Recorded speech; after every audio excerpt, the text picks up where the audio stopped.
بسم اللہ الرحمن الرحیم۔ السلام علیکم، امید کرتی ہوں آپ سب خیریت سے ہوں گے۔ یہ میری دوست کا خوفناک واقعہ ہے، اس کی زبانی شروع کرتے ہیں۔ میں اکثر اپنا بستر اٹھا کر چھت پر سونے چلی جاتی تھی۔ چھت پر سونے کا مزہ ہی کچھ اور ہوتا تھا۔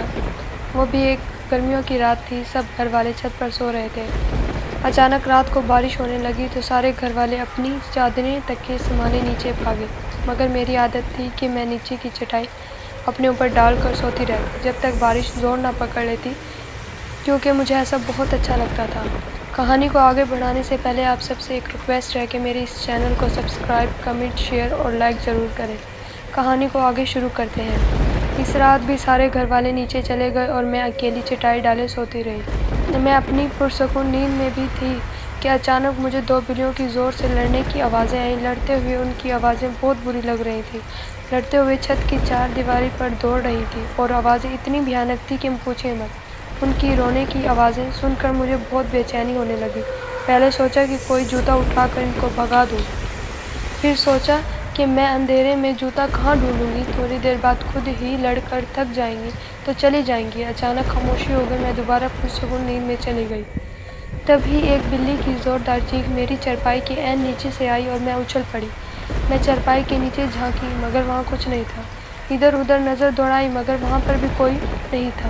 میں نے سوچا کہ شاید میری اٹھتے ہی ساتھ والے گھر میں چھلانگ مار دی ہو۔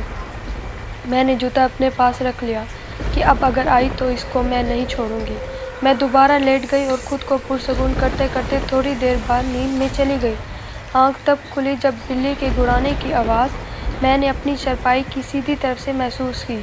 اس کی گڑاہٹ پوری چھت پر پھیل رہی تھی۔ میں نے آہستہ آہستہ جوتے کی طرف ہاتھ بڑھایا اور اس کو مارنے کے لیے اٹھی۔ دیکھا تو وہاں کچھ بھی نہیں تھا۔ وہ گڑاہٹ اب مجھے اپنی بائیں طرف سے آنے لگی۔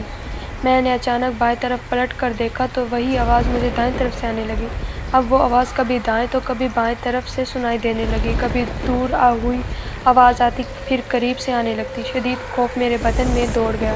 اچانک میری پنڈلیاں اور پیر سن ہو گئے۔ مجھے لگا کچھ گڑبڑ ہے۔ اچانک میں نے دیکھا کہ ایک سیاہ بلی دیوار پر بیٹھی سرخ آنکھوں سے مجھے گھور رہی تھی۔ اس کی آنکھیں انگاروں کی طرح دکھ رہی تھیں۔ میں کانپتے ہوئے اسے دیکھ رہی تھی۔ اتنی ہمت نہیں تھی کہ میں بھاگ کھڑی ہوں۔ پھر وہ اچانک بڑی ہونے لگی اور میرے دیکھتے ہی دیکھتے وہ بکرے جتنی بڑی ہو گئی اور ایسی ہی نظر آ رہی تھی جیسے کالا چیتا ہوتا ہے، کیونکہ وہ بالکل سیاہ بلی تھی۔ پھر اچانک ایسی پوزیشن لی جیسے وہ دیوار پر سے مجھ پر چھلانگ لگانے والی ہو۔ میرے منہ سے ایک زوردار چیخ نکلی۔ میں ایک ہی چھلانگ نیچے اتری اور سیڑھیوں کی طرف بھاگی۔ میری چیخ اتنی بلند تھی کہ میرے امی اور ابو بڑے بھائی صحن میں آ گئے۔ میں سیڑھیوں سے اترتے ہی بے ہوش ہو گئی، مگر پریشانی ختم نہ ہوئی۔ کچھ دنوں تک مجھے ڈراونے خواب آتے رہے۔ مجھے وہ بلی نظر آتی رہی جو کبھی میرے جسم پر دانت گاڑے ہوئے تھی، کبھی وہ میرا خون چاٹ رہی ہوتی۔ میں نیند میں چیخنے لگتی، پھر مجھے خواب میں بھیانک لوگ دکھائی دینے لگے۔ کسی کا سر نہیں ہوتا تھا تو کسی کا گوشت لٹک رہا ہوتا تھا۔ آنکھوں کی جگہ کالے سوراخ ہوتے اور بازو کٹے ہوئے ہوتے۔ بیمار رہنے لگی اور کمزور ہوتی گئی۔ ڈر کے مارے گھر سے باہر نہیں نکلتی۔ پھر مولوی صاحب دم کرنے کے لیے آتے، مجھے پانی پر دم کر کے دیتے۔ میری والدہ صاحب ہر وقت مجھے سورۃ یاسین پڑھ کر پھونکتی۔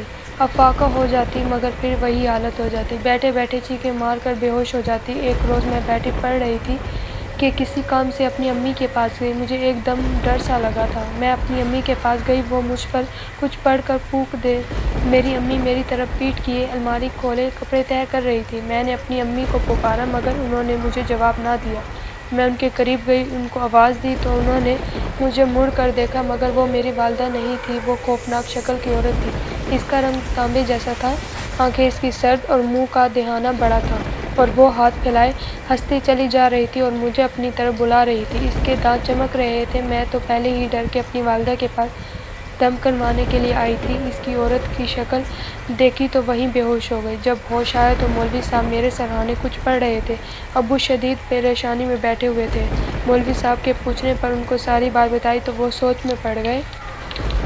پھر اس طرح کے واقعات میرے علاوہ میرے گھر کے دوسرے افراد کے ساتھ بھی پیش ہونے لگے۔ کبھی باتھ روم کا دروازہ اندر سے بند ہوتا اور پانی کی آوازیں آنے لگتی۔ تھوڑی دیر بعد دروازہ کھل جاتا لیکن اندر کوئی نہ ہوتا۔ ایک بار ہم سب رات کو ٹی وی دیکھ رہے تھے کہ بجلی کا بٹن ٹھک سے اوپر ہوا اور بلب بجھ گیا۔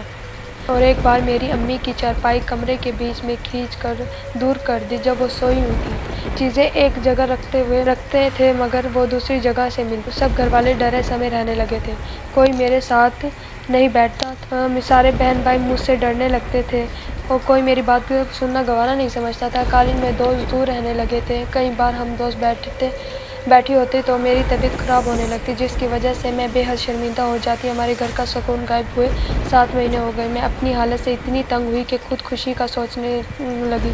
ایک روز ہمارے مولوی صاحب ایک بزرگ کو لے کر آئے اور بتایا کہ وہ میرے مرشد ہیں۔ وہ بزرگ سفید کپڑوں میں تھے، سفید امامہ تھا، چہرے پر سفید داڑھی تھی اور ماتھا ایسے چمک رہا تھا کہ جیسے روشنی پھوٹ رہی ہو۔ انہوں نے میرے ماتھے پر ہاتھ رکھا اور میں رو پڑی۔ میری والدہ صاحب اور والد صاحب نے سارے واقعات ان کو بتائے اور وہ سکون سے بیٹھے سن رہے تھے۔ ان کے ہونٹوں پر مسکراہٹ تھی اور اتنا سکون تھا اور چہرے پر اتنا نور تھا کہ دل کرتا تھا کہ ان کو دیکھتی ہی رہوں۔ انہوں نے میری والد صاحب کے ساتھ سارے کمروں کا جائزہ لیا، چھت پر جا کر ایک ایک کونا دیکھا اور ساتھ والوں کی چھتیں دیکھیں۔ ہمارے گھر میں محلے کی عورتوں کا رش لگ گیا جو ان سے پانی دم کروانے آ گئی تھیں۔ وہ میرے قریب آ کر بیٹھ گئے اور انہوں نے اپنے دائیں پیر کا انگوٹھا میرے ماتھے کے درمیان میں رکھا اور اپنی آنکھیں بند کر کے کچھ پڑھنے لگے۔ مجھے ایسا لگا جیسے کوئی میری کھال کو کھینچ رہا ہو۔ میری چیخیں نہیں رک رہی تھیں، میں ان کا انگوٹھا اپنے ماتھے سے ہٹانا چاہتی تھی مگر ان کا پیر تک نہیں لا سکی۔ میرا بھائی مجھے بتاتا ہے کہ وہ 1 گھنٹے سے زیادہ کچھ پڑھتے رہے۔ خراش چیخیں سننا ہماری بس سے باہر تھی۔ آہستہ آہستہ میں پرسکون ہوتی چلی گئی۔ آنکھیں کھولیں تو وہ مجھے دیکھ رہے تھے، ان کے چہرے پر مسکراہٹ تھی۔ انہوں نے پانی منگوا کر دم کیا اور کمرے کے باہر کونے میں پانی چھڑکا اور 2 گھونٹ پانی مجھے پلا دیا اور وہ 2 گھونٹ پانی ایسے جیسے کوئی آب حیات تھا کہ پیتے ہی میرے سر سے 7 مہینے کا چڑھا ہوا بوجھ اتر گیا۔ میرے کندھے ہلکے ہو گئے، میرے جسم میں سکون دوڑنے لگا، میری بجھی آنکھیں روشن ہو گئیں۔ میں اٹھ گئی اور انہوں نے میرے سر پر ہاتھ رکھا اور مجھے بہت سی دعائیں دیں اور اس کے بعد وہ چلے گئے۔ اس بات کو 2 سال ہو گئے ہیں اور اللہ کا شکر ہے کہ پھر کوئی واقعہ پیش نہیں آیا۔